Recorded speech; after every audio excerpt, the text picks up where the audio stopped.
खान सुनाओ, ये कचहरी चौक बन रहा है, बड़ी रौनकें लगी हुई है यहाँ पर। माशाल्लाह रोड पेड़ बनेगा और लोगों को सहूलत मिलेगा। पाकिस्तान के लिए और रावलपिंडी के शहरियों के लिए बहुत सहूलत है। हम मौजूद हैं कचहरी चौक रावलपिंडी में। ये ग्रैंड मेगा प्रोजेक्ट स्टार्ट हो चुका है। आप मेरे बैग पे देख रहे हैं, मशीनें दिन रात काम कर रही हैं।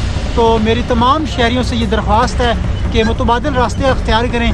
बैरिया जाने के लिए, इस्लामाबाद जाने के लिए कचहरी चौक आने से अवॉइड करें। ये आने वाले 9 महीनों में ये प्रोजेक्ट कंप्लीट होने जा रहा है और यहाँ पर जो है 3 अंडरपास बन रहे हैं, 3 फ्लाईओवर बन रहे हैं।